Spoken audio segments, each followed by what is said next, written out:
Bienvenue dans Deep Media, le podcast qui décrypte les médias à l'ère du numérique. Je suis Julien Bougeot, consultant en social media, IA générative et formateur depuis plusieurs années. Mais avant tout, je suis un passionné et curieux de l'univers médiatique depuis plus de 15 ans. Dans un écosystème en perpétuelle transformation, comment les médias s'adaptent-ils ? Comment se réinventer face aux nouvelles technologies et aux géants du numérique ? Quel avenir pour l'information et ceux qui la produisent ? Si ces questions vous intriguent, alors vous êtes au bon endroit. Deep Media, c'est un temps de réflexion et d'échange avec celles et ceux qui façonnent l'avenir du secteur. Deep Media, la capsule, épisode 22, c'est parti. Aujourd'hui, je vous propose un épisode un peu particulier puisqu'il s'agit du 100e épisode de Deep Media. Avant toute chose, je tiens à vous remercier pour votre fidélité ainsi que tous les invités qui se sont prêtés au jeu des interviews. Si vous aimez ce podcast, n'hésitez pas à en parler autour de vous. Et parce que c'est la 100e, plutôt que de faire un best-of, plutôt que de revenir sur les meilleurs moments, j'ai préféré faire autre chose. Prendre un pas de côté et me poser une question simple. Qu'est-ce que ces 100 épisodes m'ont vraiment appris sur les médias ? Pas ce qu'on raconte, pas ce qu'on espère, mais ce qu'on voit concrètement, semaine après semaine. Et il y a plusieurs choses qu'on ne veut pas toujours regarder en face. Tout d'abord, les médias ne contrôlent plus leur distribution. Alors c'est probablement le point le plus structurant.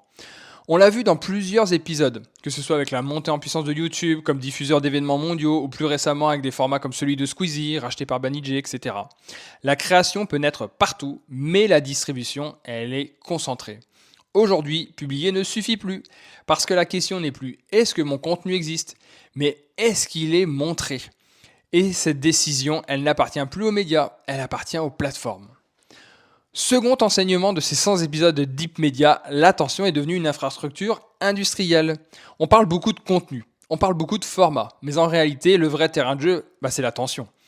Quand on a parlé des microdramas, de ces formats ultra courts, ultra addictifs, pensés pour le mobile, quand on a analysé les stratégies de Netflix ou encore les logiques de recommandation des plateformes telles que celle de la RTBF, ce qu'on observe, ce n'est pas une évolution éditoriale, c'est une industrialisation. L'attention est mesurée, optimisée, scénarisée et parfois standardisée. Troisième réflexion structurante, l'IA ne remplace pas les médias, elle déplace le point de création. On en a beaucoup parlé, dans les workflows de production, dans la post-production, dans l'écriture, dans la recommandation. Mais il y a un malentendu, l'IA ne remplace pas les médias, elle déplace le moment où les décisions se prennent. Avec des outils comme ceux utilisés en prévisualisation dans l'audiovisuel ou dans les expérimentations qu'on a évoquées autour des rédactions augmentées. La création commence plus tôt, beaucoup plus tôt, et ça change tout, parce que ça déplace la valeur, le rôle des équipes et la manière dont un contenu existe. Dans tous ces épisodes, une autre réflexion s'est faite jour. La frontière entre information et divertissement est tombée. C'est un point qu'on retrouve dans énormément d'épisodes, dans les formats YouTube, dans les stratégies des médias traditionnels, dans les contenus portés par des créateurs. L'information est devenue un format, le divertissement est devenu un langage. Et les deux se mélangent, pas par accident, mais parce que c'est devenu une condition d'existence dans les environnements numériques. Enfin, l'ultime enseignement, le vrai pouvoir est dans la relation directe avec l'audience. C'est peut-être la leçon la plus importante, et paradoxalement, la plus simple. À chaque fois qu'on a parlé de créateurs, qu'ils soient indépendants ou intégrés dans des structures, il y a un point commun. Ils maîtrisent leur relation avec leur audience. Pas totalement, mais suffisamment pour exister sans dépendre entièrement d'un système. Et c'est ça qui change la donne.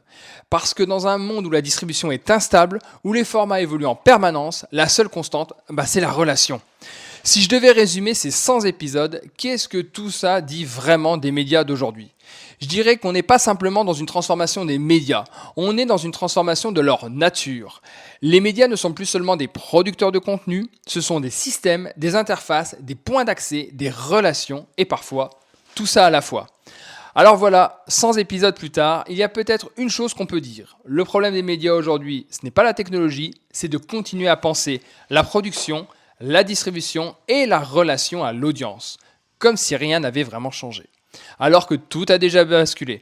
La suite ne sera pas une continuité, elle sera une adaptation. Je vous remercie d'avoir écouté cette 22e capsule de Deep Media et surtout le 100e épisode du podcast.